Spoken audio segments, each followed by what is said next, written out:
एक प्रश्न है कि अर्जुन के समय तो भगवान थे और भगवान ने उनको सामने से साक्षात उनके सम्मुख बातों को कही कि सर्वधर्मान परित्यज्य, धर्मों का आश्रय न लो और मेरी शरण में आओ। लेकिन हमारे लिए क्या है? हमारे लिए भी भगवान के वही वचन हैं, हमारे लिए शास्त्र हैं, हमारे लिए संत हैं और संतों का निर्देश है, उनकी आज्ञा है। जो बात भगवान ने अर्जुन के लिए कही थी कि सर्व धर्मों का आश्रय न लो, वो हमारे लिए भी यही है। ऐसा नहीं कि हमें सर्व धर्मों का आश्रय न लें अर्थात धर्मों का कर्तव्य, धर्म अर्थात कर्तव्य है। यहाँ पर धर्म अर्थात जो आजकल वैसे धर्म की जो अंग्रेजी का रिलीजन शब्द है वो धर्म नहीं है हमारे संस्कृत का। वो जो भी शब्द हो, पंथ कह सकते हो, कोई एक संप्रदाय कह सकते हो, पंथ ही उचित होगा उसके लिए। धर्म का अर्थ अंग्रेजी का रिलीजन नहीं है। धर्म का अर्थ है जो हमारा स्वाभाविक कर्म है, जो हमारे लिए नियत कर्म है, जो हमारे लिए शास्त्रों की आज्ञा अनुसार बताए हुए कर्म है, वही हमारे धर्म है। पति का धर्म, पत्नी का धर्म, माता का धर्म, पिता का धर्म, पुत्र का धर्म, भाई का धर्म, राजा का धर्म, प्रजा का धर्म, नागरिक का धर्म, गवर्नर का धर्म, पुलिस का धर्म, ये धर्म है। कर्तव्य उनके क्या है? तो भगवान कह रहे हैं कि इन कर्तव्यों को छोड़ने के लिए नहीं कह रहे हैं, धर्मों को त्यागने के लिए, धर्मों के आश्रय को त्याग रहे। क्योंकि इसके पहले की बात है, देखिए, इसको जोड़कर देखना होगा। भगवान कहते हैं यंत्रारूढ़ानी माया, मैं ही न चाहता हूं अपनी माया के माध्यम से। इसलिए कह रहे हैं माया को मुख्य मत मानकर के मुझे मुख्य मानो, बस यही कह रहे हैं भगवान। तो जो कर्तव्य कर्म कर रहे हो उसके करने में तुम्हें पाप भी लगेंगे, पुण्य भी होंगे। कई देखिए अज्ञात पाप हमें मिलते हैं, चलने से, फिरने से, गाड़ी चलाने से पाप होता है। हमारी गाड़ी के नीचे कितने जीव जंतु मरते हैं। घर में रहने से, सुख सुविधा भोगने से पाप होता है। हमें लगता है कि नहीं होता, होता है। हमारे घर को बनाने के लिए कितने जीव जंतुओं की हत्या हुई, कितनों को हमने दुख पहुंचाया।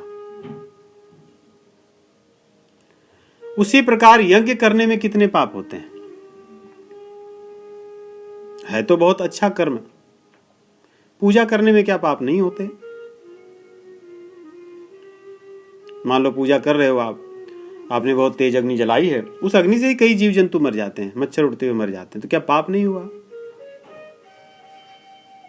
तो ये सब पाप आपके कर्तव्य में हो रहे हैं। परंतु यदि आप उन कर्तव्यों को करते हुए आपका आश्रय वो कर्म न हो, भगवान हो, कि मैं भगवान के लिए कर रहा हूं, भगवान की आज्ञा से कर रहा हूं, मैं अपनी खुशी के लिए नहीं कर रहा हूं,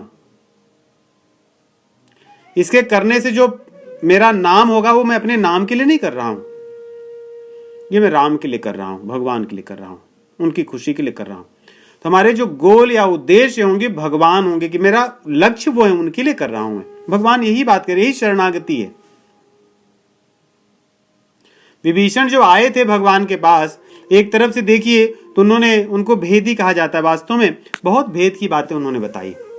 सब जो सूक्ष्म चीजें जो किसी को नहीं पता थी उन्होंने बताया सब। समाज की दृष्टि से तो ये गलत कार्य है, लेकिन भगवान की दृष्टि से कितना बड़ा कार्य। उन्होंने वो भेद भी बताया तो भगवान के लिए है तो गलत कार्य संसार की दृष्टि से, कि जिस कुल में तुम उत्पन्न हुए, जो तुम्हारे भाई हैं, जिनका तुमने नमक खाया, आज उन्हीं की तुम भेद को बता रहे हो, तो गलत कार्य है। लेकिन क्या वो गलत कार्य था? भगवान की दृष्टि में नहीं, श्रेष्ठ कार्य था। भगवान ने उनको प्राण की तरह ले लिया। इसलिए हम अपने कर्तव्य कर्म को करें शास्त्रों के अनुसार। ऐसा नहीं कि मेरा स्वभाव दुनिया को गाली देते फिरना है, जहां मन में आए किसी को मार दिया, बंदूक मैंने ले ली है, कहीं गए 20 लोग को मार दिया, 3 लोग को मार दिया, मेरा स्वभाव है। तो मैं ये तो निषिद्ध कर्म है, ये भी स्वभाव कुछ लोगों का होता है। उस कर्म की बात नहीं कर रहे हैं भगवान। जो हमारे निहित शास्त्र के अनुसार जो हमें कर्म बताए गए, उन कर्मों को करना सही ढंग से, लेकिन उनके पीछे भगवान को देखना। यदि हम उनके पीछे भगवान को नहीं देखेंगे तो ये कर्मों के करने में जो लाभ हानि होगी, पाप पुण्य होगा, उसके स्वयं के हम उत्तरदायित्व होंगे। यही गुह्यतम बात है, यही कॉन्फिडेंशियल बात है कि करना तो वही है जो करते आए हैं, अपनी भावना को प्रभु के लिए देखना है। इसलिए कई बार लगेगा कि गलत भी काम हुआ। नहीं, शास्त्रों में कितने उदाहरण, संसार में भी ऐसे उदाहरण होते हैं, संसार में भी उदाहरण ऐसे होते हैं, परिवार में भी ऐसे उदाहरण होते हैं। कई बार आपको परिवार में भी पक्ष लेना पड़ता है। आप किनके पक्ष को लोगे?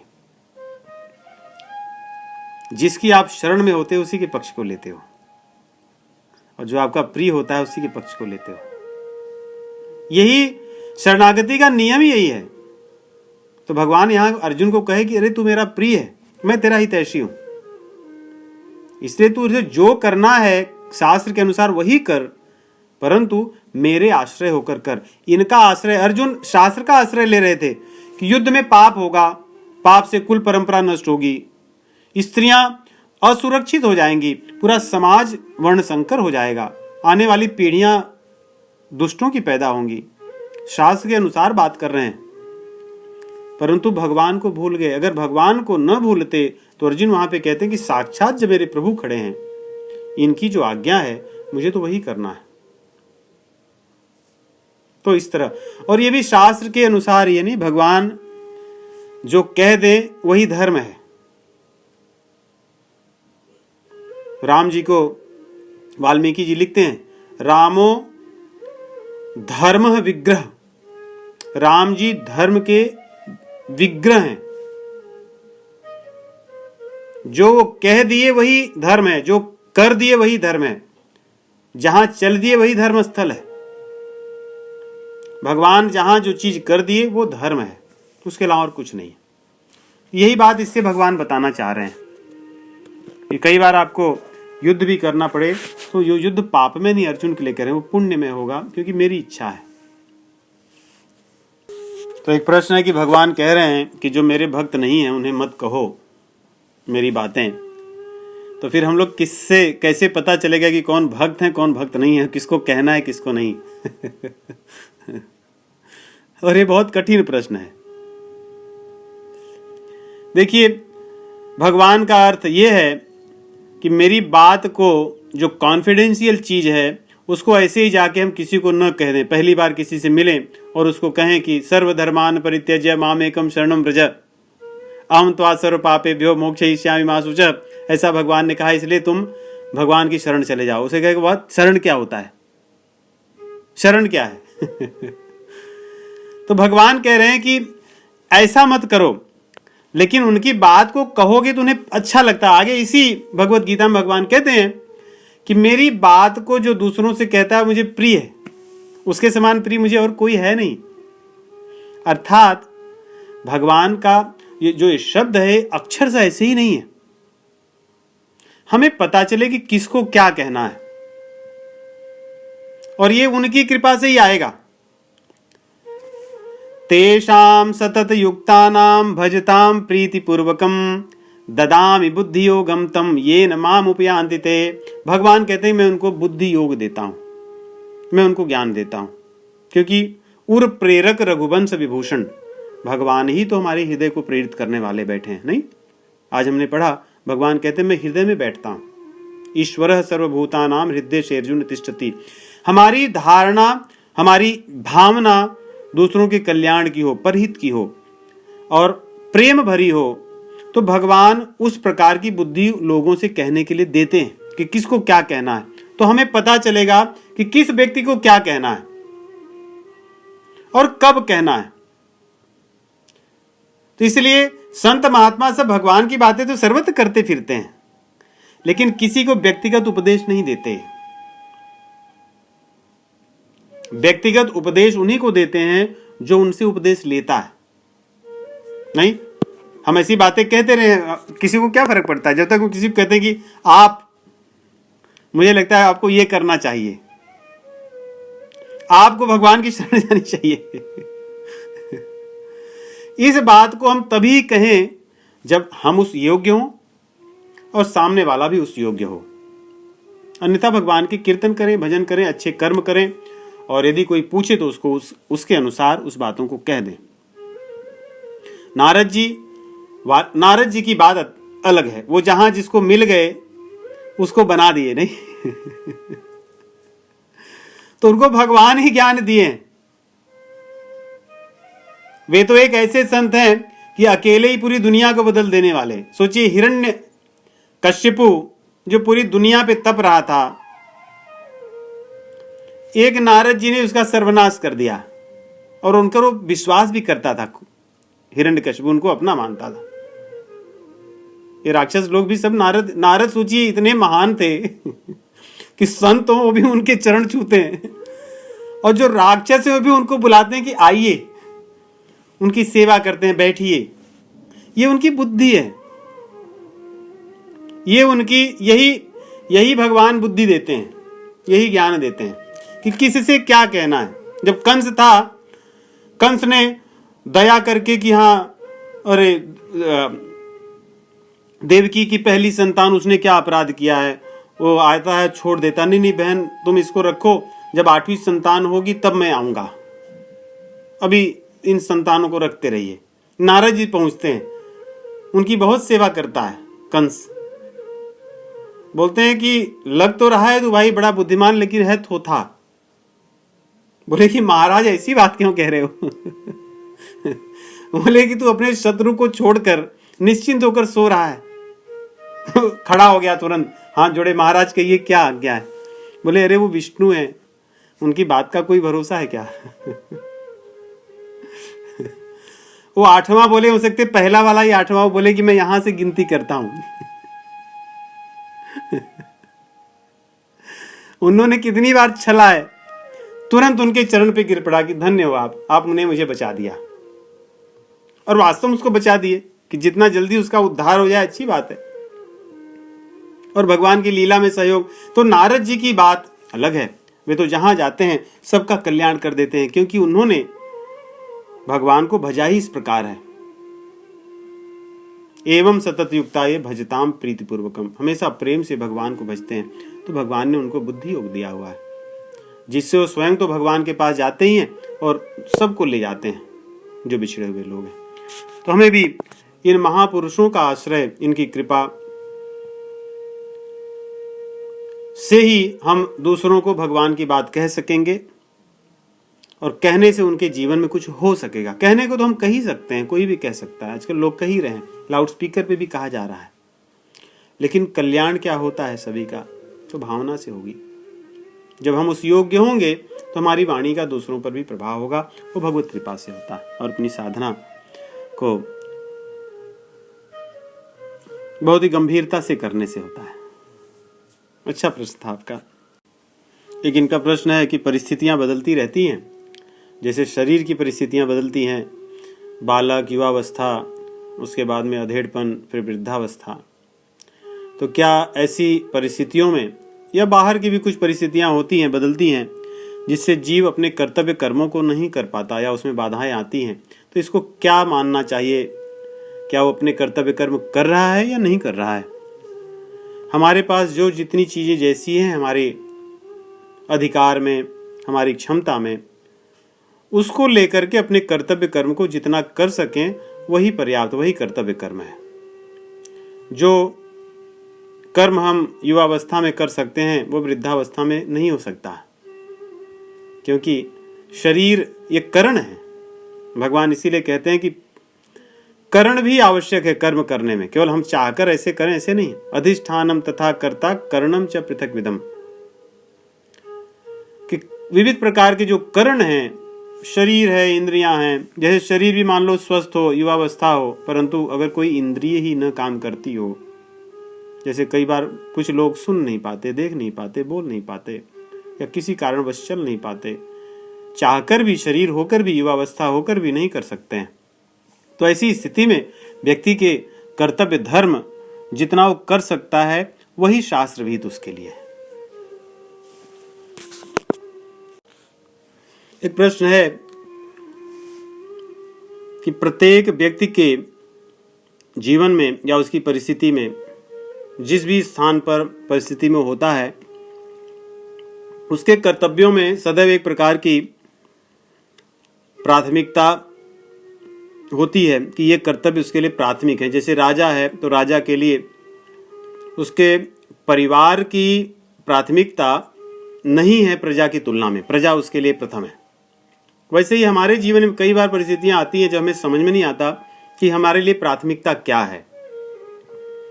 तो हम जिस परिस्थिति में हों, जैसे जो गृहस्थ लोग हैं, घर के परिवार के लोगों का पालन पोषण करना कब तक? जब तक वे हमारे अधीन हों। शास्त्र की आज्ञा है कि हमारे अधीन रहने वाले परिवारजनों का सही ढंग से पालन पोषण करना हमारा कर्तव्य है। उनको सही भोजन मिले, सही मार्गदर्शन मिले, सही विचारों से उनका पोषण हो, सही उनको प्रेम से हम पोषण करें, ये हमारे लिए प्राथमिक कर्तव्य है। इसके अलावा धन कमाना भी हमारा कर्तव्य है, वो भी प्राथमिक में आता है। परंतु यदि कभी ऐसा हो कि किसी कारणवश यदि धन कम हो जाए कमाने में, लेकिन परिवार बना रहे, तो हमें परिवार को ही प्राथमिकता माननी चाहिए। अभी प्रश्न में मुझे ये नहीं पता कि उसकी प्रेरणा कहाँ से है, परंतु घर की अधिकतर चीजें अर्थ से संबंधित होती हैं, समाज से संबंधित होती हैं, या अपने संबंधियों से संबंधित होती हैं। इन सब में हम धर्म के अनुसार अपने काम करें, किसी की निंदा न हो जाए मेरे कर्म से, किसी का अपमान न हो जाए मेरे कर्म से, क्योंकि ये भी कर्तव्य कर्म है, नहीं समाज में परिवार में करना पड़ता है।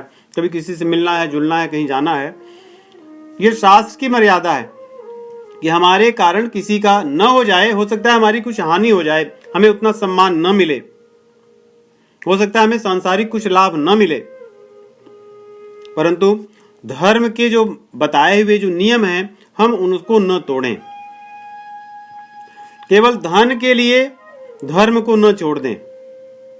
अधिकतर ऐसे ही होता है, नहीं, हम धन के लिए धर्म को छोड़ देते हैं। हमें अपने बॉस के साथ पार्टी में जानी है, वो जहाँ ले जाएगा वहाँ जाना है, जिस स्थान पे वो खाएगा वहाँ जाना है, जिससे वो प्रसन्न रहे। प्रसन्न होकर क्या करेगा? वो मेरे साथ अच्छा व्यवहार करेगा। साल भर में जब सैलरी बढ़ेगी तो मेरा अधिक बढ़ जाएगा। जब किसी को पदोन्नति प्रमोशन मिलेगा तो मुझे अच्छा मिल जाएगा।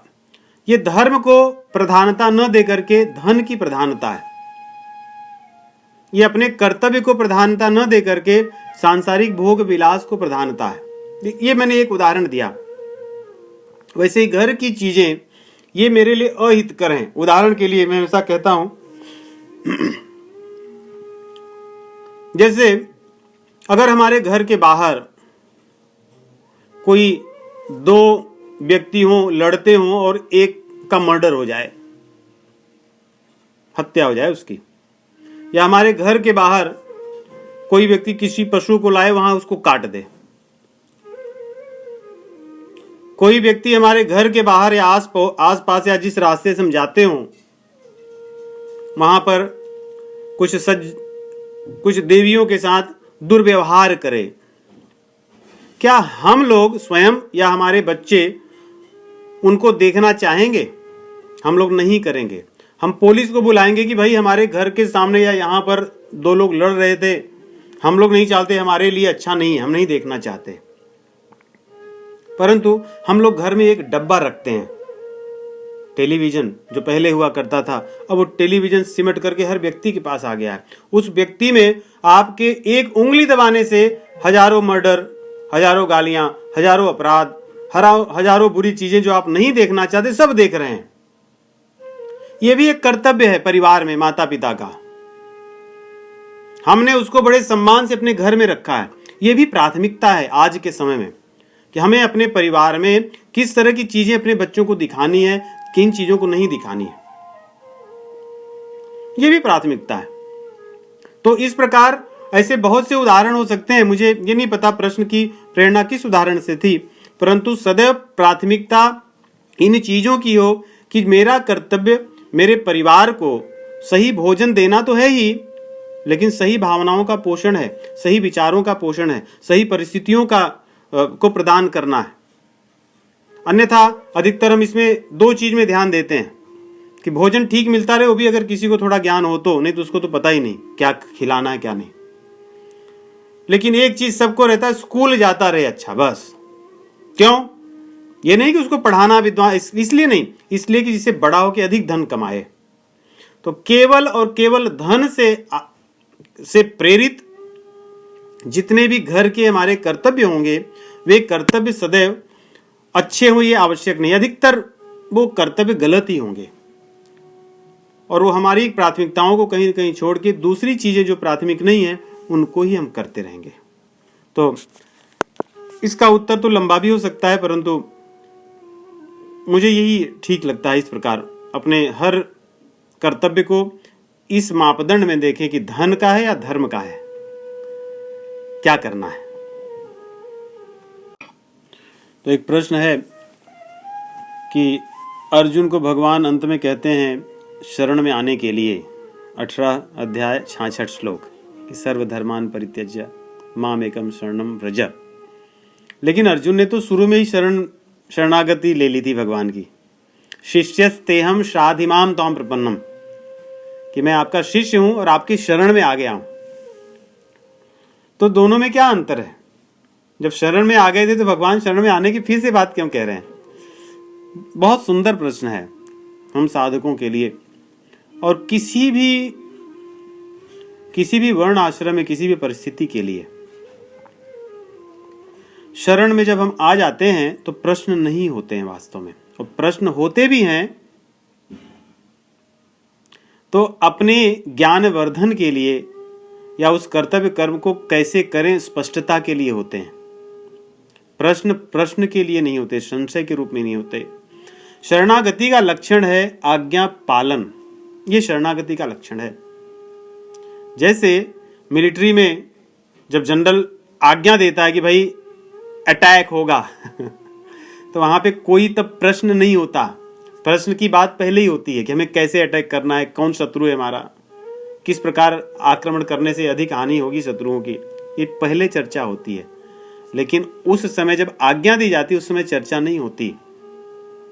तो अर्जुन ने कह तो दिया था शरणागत, उन्होंने प्रश्न भी भगवान से पूछा, लेकिन भगवान को यह नहीं पता था कि प्रश्न पूछने के बाद भी काम नहीं करेगा।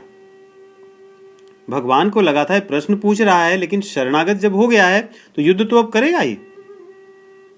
इसलिए भगवान अंत में फिर कहते हैं कि तूने शरणागत तो हो गया, सभी धर्मों की कर्तव्यों की बात तो कर ली, लेकिन तू मेरे आश्रित नहीं हुआ, मेरी आज्ञा नहीं पालन कर रहा, तो मेरे शरणागत तू कहां है? इसलिए शरणागति का लक्षण आज्ञा पालन है। बात को वैसे ही मानना जैसी आज्ञा दी गई है। संशय हो सकता है, संशय का निवारण हो, लेकिन यह ना हो कि ये मैं नहीं करूंगा, इसमें मेरी हानि हो। यह प्रश्न हो सकता है कि इसमें मेरा लाभ कैसे होगा, लाभ हो या ना हो, लेकिन मैं जरूर करूंगा, मुझे आप इसको समझाइए, बताइए।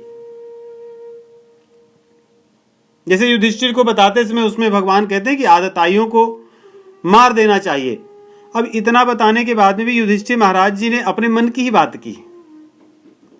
उन्होंने पहले नहीं किया कि प्रभु आप कह रहे हो तो मैं मार दूंगा इसको, ऐसे कह दूंगा, लेकिन इसको मुझे समझाइएगा कि मैं मानता हूं कि ये धर्म है, लेकिन मैं समझ नहीं पा रहा हूं, आप समझाइए। तो वो बात अलग होती, लेकिन सुन तो लिया उन्होंने, कह तो दिया। हम भी ऐसे कहते नहीं, हम कितनी बार भगवान के सामने आरती करते, इसमें क्या क्या नहीं कहते। क्या हम एक भी चीज मानते हैं? मैं खल हूं, मैं कामी हूं, मैं आपकी शरण में आया हूं, मेरा क्या है, सब कुछ आपका है। कौन सी चीज हम नहीं कहते, लेकिन क्या एक भी चीज मानते हैं? हम नहीं मानते हैं। मैं सेवक खल कामी, ऐसी सब आरतियों में सब गाते हैं, बोलते हैं। मौसम कौन कुटिल खल कामी, सब करते हैं, परंतु हम उसको अंदर से मानते नहीं। तो इसको इस तरह समझना चाहिए कि जब शरणागत में हम हो गए तो प्रश्न तो रहेंगे, हो सकते हैं या नहीं भी हो सकते हैं, परंतु संशय की भावना नहीं होगी। प्रश्न सदैव संशय से नहीं होता, जिज्ञासा से भी प्रश्न होता है, जिज्ञासा भी होती है जानने की। तो भगवान को अभी तक यही लगा था कि जिज्ञासा है अर्जुन की। इसलिए अर्जुन अंत में कहेंगे भगवान से कि नष्टो मोह स्मृतिर्लब्ध्वा तत्प्रसादान में अच्युत स्थितोस्मि गत संदेह करिष्ये वचनम तव आपकी आज्ञा को मैं पालन करूंगा। अगली बार हम पढ़ेंगे। जो चीज उनको पहले ही कहना चाहिए था, जिसके लिए भगवान हाथ जोड़ के हार के बोल दी, भाई अब तुझे जो करना है तो कर। मुझे जो कहना था कह दिया मैंने। हाँ, जब वो कुछ नहीं हिले, बोले एक बात और है, मैं सबसे गुह्यतम बात बताता हूं, इसके बाद बताने के लिए मेरे पास कुछ नहीं है। तब अंत में अर्जुन ने भगवान को कहा, करिष्ये वचनम तव, यही शरणागत जीव का लक्षण है। शरणागत जीव कभी नहीं कहता मैं ये नहीं करूंगा, कहता है कि मैं ये करूंगा, मेरा कर्तव्य है। जान सकता है, जिज्ञासा कर सकता है। एक प्रश्न है कि एक तो संसार के हमारे रिश्ते होते हैं जो देह से संबंधित हैं, इसी में सब आ जाते हैं, माता पिता, भाई बहन, पुत्र पुत्री, देह से संबंधित जो संबंध बने हुए हैं। और दूसरे रिश्ते कई बार हम देखते हैं कि कोई किसी को भाई बहन, काका काकी, माता पिता, इस प्रकार की भावना से संबंध जोड़ते हैं। तो किस प्रकार इस प्रकार के संबंधों को कैसे समझना चाहिए? देखिए, देह गेह से जुड़े हुए जो संबंध हैं, ये हमारे कर्मों से संबंधित संबंध हैं, हिसाब किताब वाले हैं, जोड़ घटाने वाले हैं। किसी ने हमसे कुछ लिया था और हमने किसी से कुछ लिया था, बस यही है, लाभ हानि वाला है। किसी का हमने ले लिया था, किसी को हमने दे दिया था, उसी लेन देन को पूरा करने के लिए सारे कुटुंब जमावड़े होते हैं। इसीलिए कुछ कुटुंब जमावड़ों में बहुत प्रेम का संबंध होता है और कुछ में नहीं होता। कुछ में होते तो अपने हैं, लेकिन हो जाते हैं शत्रु, शत्रुवत व्यवहार करते हैं। परंतु तो इस प्रकार अपने हिसाब का लेन देन करने के लिए संबंध बनते हैं। परंतु कुछ संबंध सत्संग से बनते हैं, ये वास्तविक संबंध होते हैं। इन संबंधों में बंधन तोड़ने की शक्ति होती है, इससे बंधन टूटते हैं और ये संबंध वास्तविक संबंध होते हैं। सारे संसार में, सारे शास्त्रों में, सभी संतों ने एक मत से कहा है कि घर के या देह से संबंधित संबंधों से नाता तोड़ लो।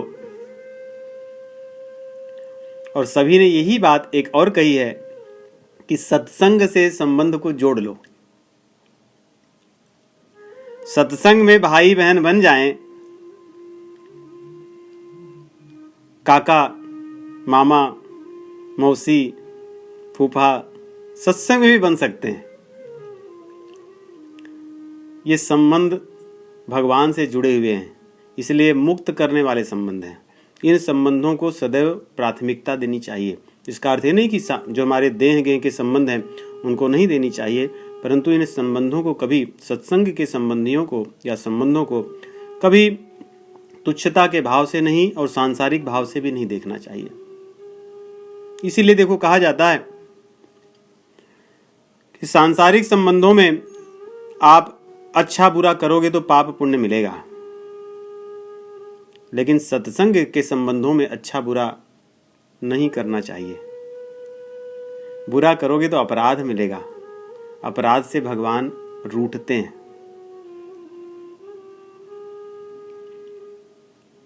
और सत्संग में ऐसा कुछ होता भी नहीं कि कोई बुरा करने लायक हो, कोई किसी कुछ चाहता नहीं, सब देने के ही मुद्रा में होते हैं। सत्संग में हर व्यक्ति देने की मुद्रा में होता है। इसीलिए संतों के जमावड़े में आनंद के अतिरिक्त और क्या रहता है? आप कहीं भी देखो, 10, 20, 50 लोग बैठे, क्या रहता है वहां पे? कोई लेन देन नहीं। सब आदमी अपने आप को छोटा समझता है। संसार में हर आदमी अपने आप को बड़ा समझता है। विपरीत संबंध है। झुक जाता है जब व्यक्ति किसी से भी मिलता है सत्संग में, और संसार में मिलता है तो अपने कपड़ों को दिखाता है, अपने धन को दिखाता है, अपने घर को दिखाता है, अपनी गाड़ी को दिखाता है, अपने व्यवसाय को दिखाता है, अपनी विद्वता को दिखाता है। और सत्संगों में मिल करके इसको कहता है कि मैं तो आपका दास हूं, मैं छोटा हूं, क्योंकि वहां प्रभु को सर्वोपरि मानता है। यही अंतर है। इसलिए घर को भी या घर के संबंध को भी, देह से जुड़े संबंधों को भी अगर श्रेष्ठ बनाना है, उसमें एक व्यक्ति जो श्रेष्ठ हो उनको श्रेष्ठ ही मानना चाहिए। इसीलिए हमारे प्राचीन जो हमारी सनातन परंपरा में जो घर परिवार हुआ करते थे, उन परिवारों में शांति अर्थात भगवान भक्ति देवी का स्वरूप शांति ही है, शांति हुआ करती थी क्योंकि संबंधों को उस दृष्टि से देखा जाता था, त्याग होता था, वहां विनम्रता होती थी, दूसरों के सुख को पहले प्राथमिकता दी जाती थी, अपने लिए बाद में दी जाती थी, दूसरों को मान दिया जाता था। ये पहले परिवारों में भी होता था, लेकिन और उसी करते करते अपना लेन देन पूरा हो जाता था। लेकिन सत्संगियों का संबंध जो है, श्रुति बहन आपका प्रश्न मुझे बहुत अच्छा लग रहा है, बड़ी भावनाओं से जुड़ा प्रश्न है कि सत्संगियों के संबंध को सांसारिक संबंध की तराजू में हमें कभी नहीं तौलना चाहिए। ये भगवान से जुड़ा संबंध है, ये दिव्य संबंध होता है और ये संबंध हमारा कल्याण करने वाला होता है। तो एक प्रश्न है कि जैसे जैसे सांसारिक वैभव, धन संपत्ति, व्यवसाय, पद प्रतिष्ठा, ये सारी चीजें मिलने लगती हैं, व्यक्ति कई बार ऐसा प्रतीत होता है और प्रायः ऐसा होता है कि वो भगवान से दूर हो जाता है, भगवान के सामने झुकना बंद कर देता है। तो क्या कभी उसको आभास होता है कि आज मेरी जो परिस्थिति है उसका मूल कारण क्या है, या मैं पहले कैसे था और मैंने किस प्रकार की चीज़ें की जिसके कारण ऐसा यहाँ पे पहुँचा हूँ। इसलिए अभिमान न करके अपनी उन परिस्थितियों को स्मरण करना चाहिए। जी होता है जीव को। कहते हैं कि जब मृत्यु शैया पास में होती है एक, या जब दुख बहुत होता है तब,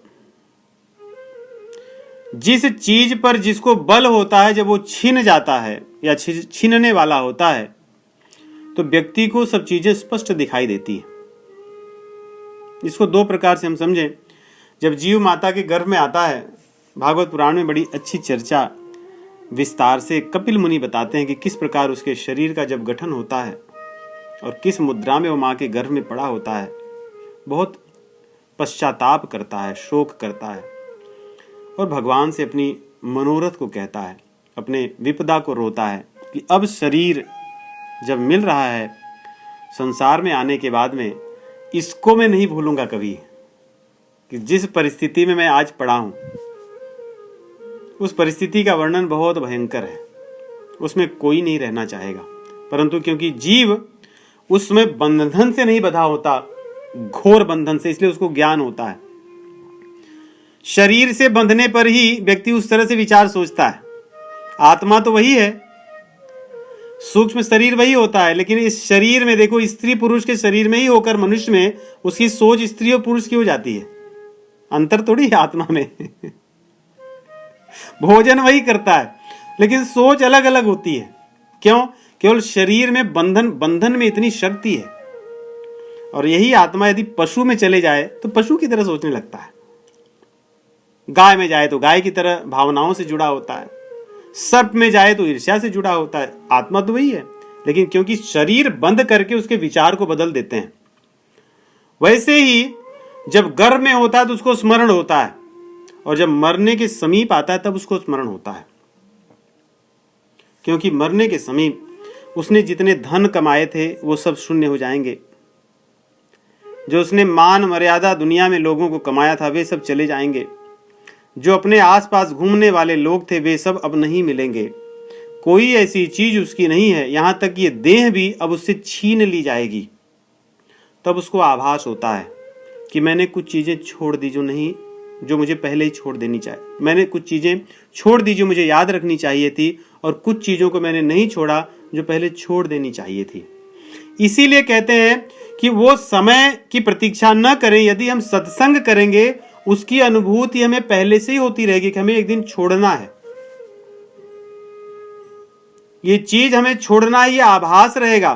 स्वामी राम सुखदास जी महाराज कहते थे कि सबसे एक साधना में रखो, दिन में कम से कम 5 बार स्मरण करो उठते ही कि एक दिन ये शरीर छूट जाएगी, ये लोग छूट जाएंगे, ये धन छूट जाएगा, ये दुकान और मकान छूट जाएगा मेरे बैंक बैलेंस छूट जाएंगे, और दोपहर में खाना खाते समय, नाश्ता करते समय, सोने जाते समय याद करो, ये सब छूट जाएंगे, कुछ भी रहने वाला नहीं है। इतना करने से कम स्मरण रहेगा, अहंकार की भावना कम होगी।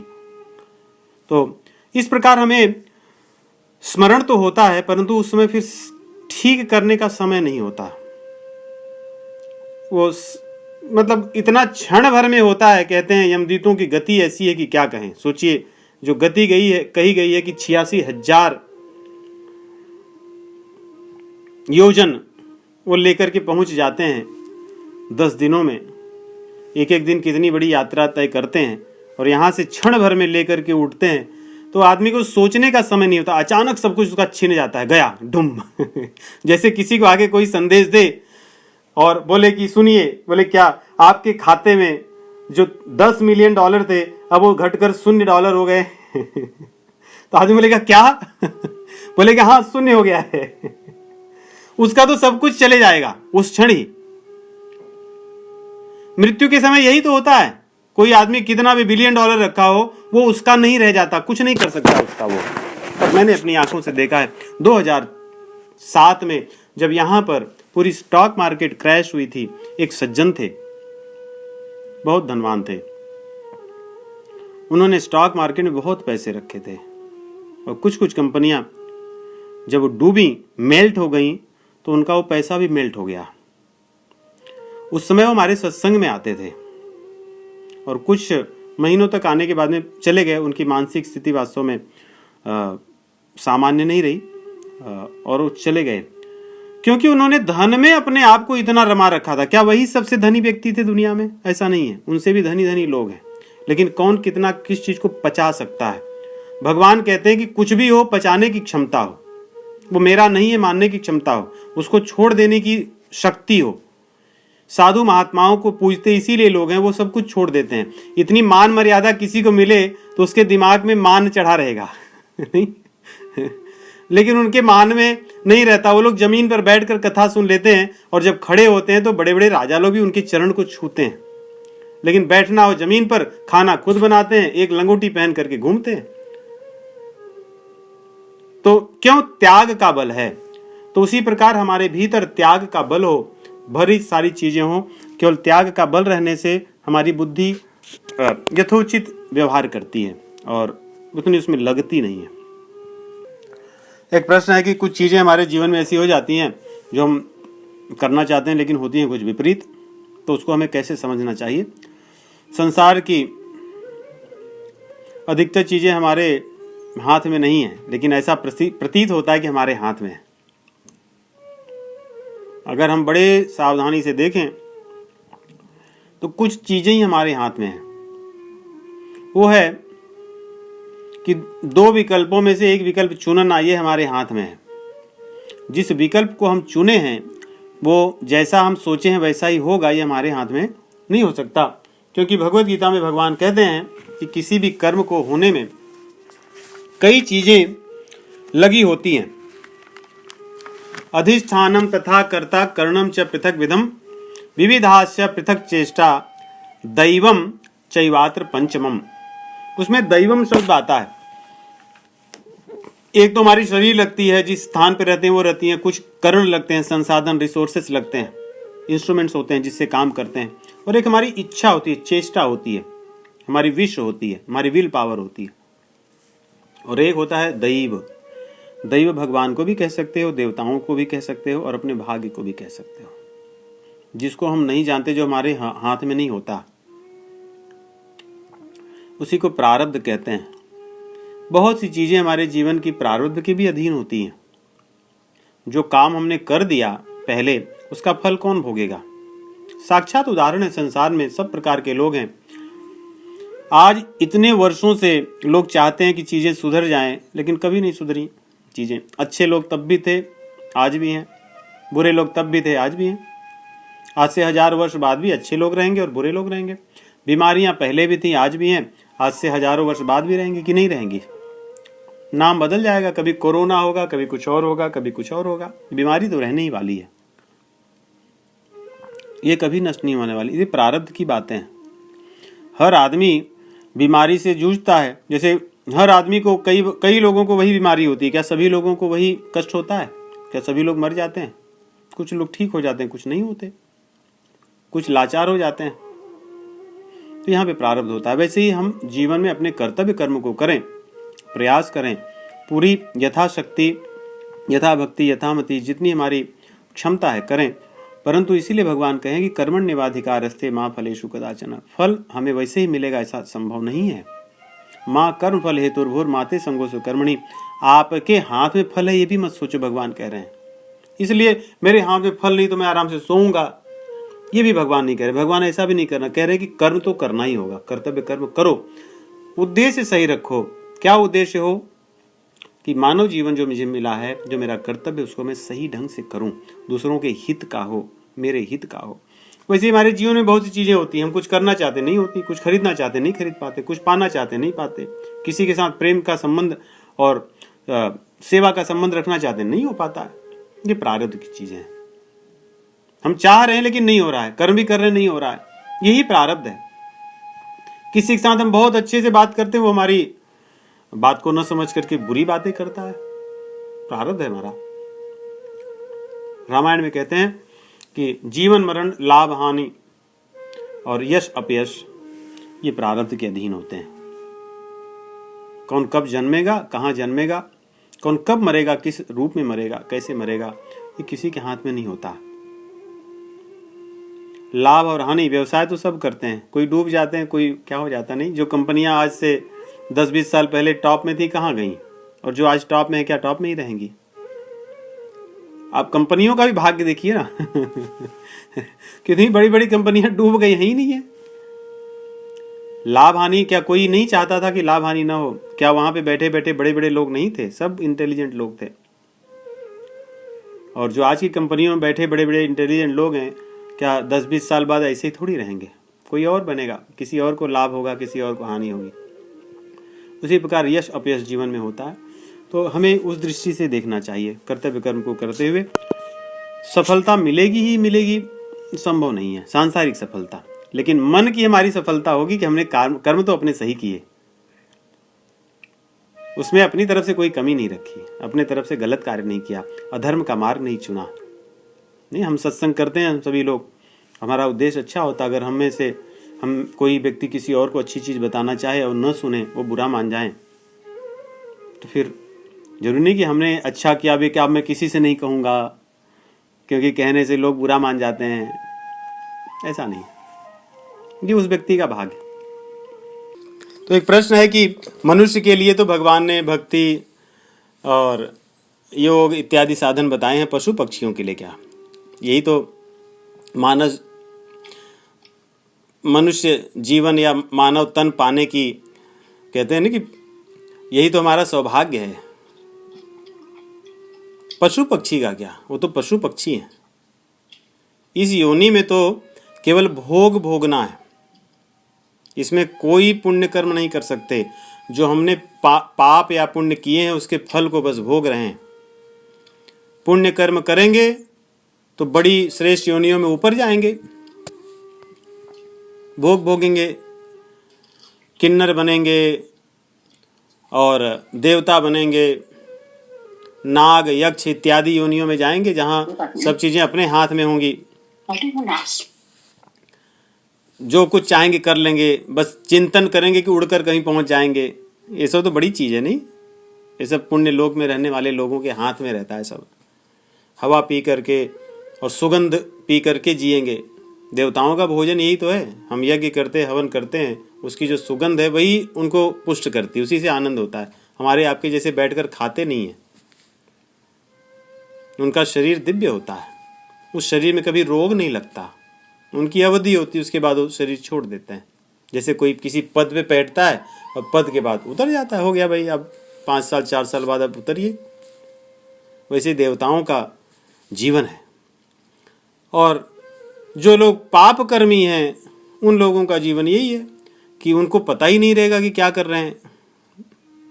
केवल आहार, निद्रा, भय, मैथुन, यही 4 चीजें उनकी हैं। मनुष्य में एक ही चीज है कि उनमें विवेक है। धर्मो हि तेषाम अधिको विशेषः धर्मेण हीनाः पशुभिः समानाः। मनुष्य और पशु पक्षियों में अंतर यही है, एक विशेष धर्म का ज्ञान हमें। जो कर्म आए हैं बुरे, उसी वो चक्र में जाएंगे। अगर उनको 10 बार सर्प बनना है, 20 बार गाय बनना है, 100 बार भैंस बनना है, तो उसी में जाएंगे। बकरी बनना है, गधा, घोड़े, सांप, बिच्छू, जल के जीव जंतु, तो वो उनको भोगना ही होगा। केवल भोग योनि, उसमें कोई पाप पुण्य नहीं अर्जित होता। जैसे आप टिकट लेकर के कहीं बैठ गए तो उसमें आपको कोई विकल्प नहीं है, आप बस जा रहे हो। लेकिन जब तक ट्रेन में नहीं बैठे हो तो आपके पास विकल्प है। और जिसमें बैठ गए तो बैठ गए, तो उनको शरीर मिल गई। उन्होंने मनुष्य शरीर उन्हें मिला था, उन्होंने उसका दुरुपयोग किया, उसका फल है। इसीलिए कई पशु योनियों में भी राज रच रहे हैं। कोई बड़े अच्छे कर्म किए होंगे लेकिन व्यवहार उनका पशुओं का ही था। तो भगवान ने ऐसी व्यवस्था बनाई कि भाई आप पशु बनोगे लेकिन आपका सेवा वगैरह होगा। आपको भी डॉक्टर्स आएंगे, आपको कोई मार देगा तो उसकी आपकी सुरक्षा होगी, आपको कोई मार नहीं सकता। तो इस तरह की बहुत सी चीज़ें होती हैं। तो पशु पक्षियों की योनि केवल भोग भोगने के लिए है, उनको भजन कीर्तन करने के लिए नहीं है। किसी शेर को गाय खा लेने का दंड या पाप नहीं मिलेगा, उसको कुछ नहीं, उसको न तो पाप मिलेगा न पुण्य मिलेगा। कोई शेर या कोई भेड़ या बकरी खा गया ऐसा नहीं उसको पाप मिलेगा। कोई सांप किसी मुर्गी को काट के खा गया या छू लिया, वो मर गई, ऐसा नहीं उसको अब पाप लगेगा, उसने हत्या कर दी, कुछ नहीं है। ये सब मनुष्य के लिए, उनको तो बस अपनी योनियों में से निकल करके जाना है। ऐसे एक कंपार्टमेंट से दूसरे में, तीसरे चौथे गए, बस चलते रहो जब तक जितना आपका बना है, 10, 20, 50, 100, और कितने हैं पूरी 84 लाख। उसमें केवल थोड़ा सा भगवान ने चिप डाल रखी है, उनको ये पता है क्या खाना है कौन मेरा शत्रु है संतान कैसे उत्पन्न करना है, और अगर कोई मुझे मारने आए तो कैसे बच जाना। बस इससे अतिरिक्त उनके अंदर कुछ नहीं है। इतनी चिप भगवान ने रखी है। इसीलिए गोस्वामी जी लिखते हैं, अरे मनुष्यों, अपना हित अनहित जो तुम चाह रहे हो, जो तुम सोच रहे हो, तो पशुओं को भी पता है। हित अनहित पशु पक्षी जाना, मानुष तन गुण ज्ञान निधाना। मनुष्य शरीर पाकर अपनी हित अनहित पशु पक्षियों की तरह चाह रहे हो, खाना पीना सोना, यही सब है तुम्हारा काम। ये तो पशु लोग भी जानते हैं, उनको भी पता है। इससे ऊपर उठो, मानुष तन पाए हो, गुण ज्ञान के निधान हो तुम, उसका आश्रय लो। तो पशु पक्षियों के लिए अगर संभव यही है कि जैसे हम उनको कुछ खिला दें, भगवान का प्रसाद हो, तो उनका कल्याण हो सकता है। कई बार ऐसे भी देखा गया है कि कुछ कुत्ते वगैरह या कुछ अन्य जानवर भी, यहाँ तक कि सांप भी संतों के मुख से हमने सुने हैं, जो भगवत कथा स्थली पर आते हैं, संकीर्तन में चलते हैं, घूमते हैं। संतों के साथ भी कभी कभी कुछ कुत्ते भी रहते हैं, उनकी रक्षा इत्यादि के लिए पहले चला करते थे। ऐसे ही जो गौएं भी संतों की सेवा कर दें, भगवान की सेवा में लग जाएं, उनका भला है। नहीं तो देखिए कितनी, हमें लगता है हम सब तो बड़े दयालु लोग हैं, बड़े, हमारी विचार बड़े सात्विक हैं, फिर भी जो पशु हैं देखिए कितनी यातना से उनको जाना पड़ता है आजकल के युग में। कोई पशु होना, उनकी भावनाओं का, उनकी क्या कोई कुछ है, कुछ नहीं है।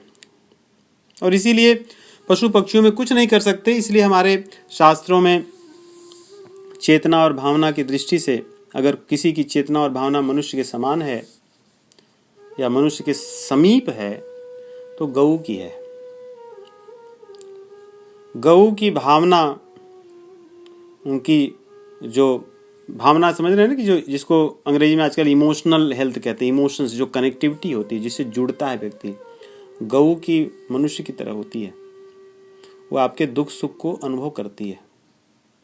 इसीलिए गऊ हत्या हमारे शास्त्रों में कितनी बड़ी, मतलब किसी भी शास्त्र में, किसी भी पंथ को मानने वाले में इसीलिए कहा गया था कि गऊ को मारना मतलब आप वास्तव में मनुष्य को मार रहे हो, जिसकी भावना इतनी उन्नत हो, उसको आप मार रहे हैं।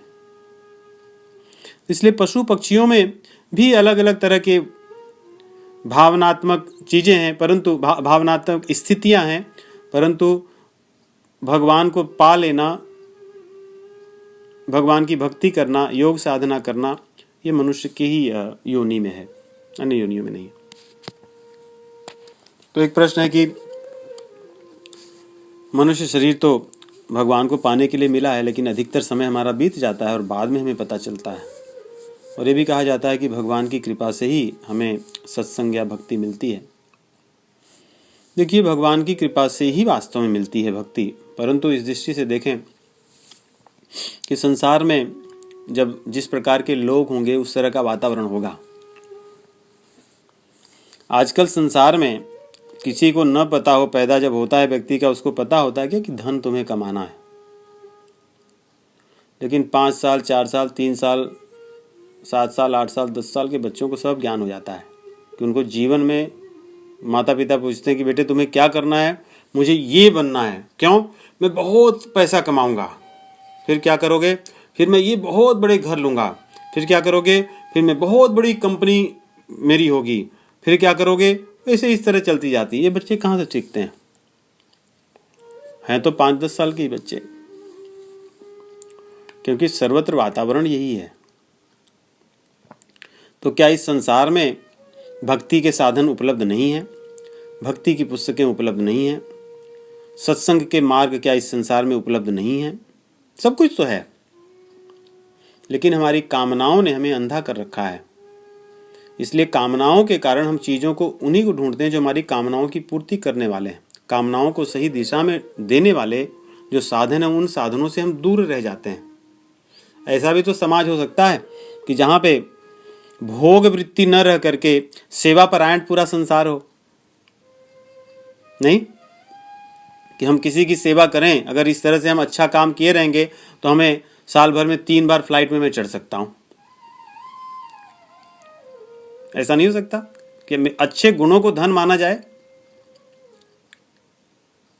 जो यहाँ पे क्रेडिट हिस्ट्री पॉइंट्स होता है, अगर उसको हमारे कर्मों से जोड़ा जाए जो भगवान जोड़ते हैं, तो संसार अच्छा ही बन सकता है, घर समाज अच्छा बन सकता है। आजकल तो खेल भी घर में छोटे छोटे बच्चों के डॉलर्स के होते हैं। हमने देखा कहीं जाओ बच्चे खेल रहे हैं, पता नहीं पता इस तरह के खेल होते हैं बिजनेस के। मतलब वो सोचो, जिन कोमल मन मस्तिष्क वाले बच्चों को की भावनाएं पोषित हों, उनको बचपन से ही कहा जाता है कि बहुत खेल भी उसका डॉलर का होगा, बिजनेस का होगा, लाभ हानि उसी में वो लगा रहेगा, तो यही सीखेगा। तो ऐसा नहीं कि भगवान की कृपा नहीं है, भगवान की कृपा सर्वत्र व्याप्त है, लेकिन हमने अपने संग के कारण या कुसंग के कारण उन चीज़ों से अपने आप को ही वंचित कर रखा है। और सामाजिक आर्थिक संपन्नता वैभव हम लोग ऐसा सोचते हैं कि भगवान से दूर रहकर ही होगा, ऐसा नहीं है।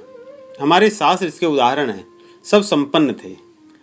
कम से कम इतनी तो मैं मानता हूँ, जो नॉन बिलीवर जिसको बाकी लोग कहते हैं, जो भगवान या शास्त्रों में विश्वास नहीं करते, उनको भी सोचना चाहिए कि वे लोग कैसे थे जिनको इन चीज़ों का ज्ञान था, जो वर्णन कर सकते थे। उस समय जो वर्णन की गई है, जो वैभव है, संपन्नता है, जो लोगों की सुख है, शांति है, वो तो आजकल कहीं कोई वर्णन भी नहीं कर सकता। लोग इतने कृपण या मंद बुद्धि के लिख भी नहीं सकते। वे तो इतने श्रेष्ठ लोग थे कि वैसे समाज में जीते थे। तो क्या वे लोग भगवान को नहीं मानते थे? भगवान को मानकर भी वे लोग संपन्न थे। तो हम भी ऐसे समाज का निर्माण कर सकते हैं जहाँ पे केवल डॉलर्स या मनी ही हमारी बड़प्पन का या हमारा एक मापदंड न हो, जिससे व्यक्ति तब सतोगुण की तरफ जाता है। देखिए, भक्ति हम लोग सोचते हैं कि हम ऐसे ये भक्ति कर लेंगे। भक्ति एक विधि है, ये हमारा आचरण है। भोजन भी भक्ति हो सकता है, सोना भी भक्ति हो सकता है, बात करना भी भक्ति है, किसी की सेवा करना भी भक्ति है, मंदिर जाना भी भक्ति है। और कई बार क्या मंदिर जाने वाला व्यक्ति भक्त ही होगा? संभव है? ऐसा नहीं है। इसलिए हमारे सोच विचार भावनाएं यही भक्ति हो सकती हैं और नहीं भी हो सकती हैं। वही कर्म भक्ति भी हो सकता है और नहीं भी हो सकता है। पढ़ना भी भक्ति हो सकता है, लेकिन हम क्या पढ़ रहे हैं, किस लिए पढ़ रहे हैं? जो एक डॉक्टर है वो भक्त भी हो सकता है और अभक्त भी हो सकता है। तो इस प्रकार ऐसा नहीं है कि भगवान की कृपा उपलब्ध नहीं है, सर्वत्र उपलब्ध है और सब चीजें सभी को प्राप्त है, लेकिन भूख नहीं है लोगों को उसकी, क्योंकि उसका ज्ञान नहीं है। कामनाओं ने उनकी मति को हर लिया। माया अपृत ज्ञाना, भगवान कहते हैं ना कि माया ने, कामनाओं ने उनकी बुद्धि को हर लिया है। इसलिए जो बड़े बड़े लोग वास्तव में दिखते हैं, आप उनके थोड़े से समीप जाइए, अगर अवसर मिले उनसे बातें कीजिए, वास्तव में बड़े नहीं हैं, बड़े खोखले हैं, क्योंकि उनका जो फाउंडेशन ही, जो उनकी नींव है, बड़ी खोखली है। वो बेचारे दिख रहे हैं बड़े, लेकिन है नहीं।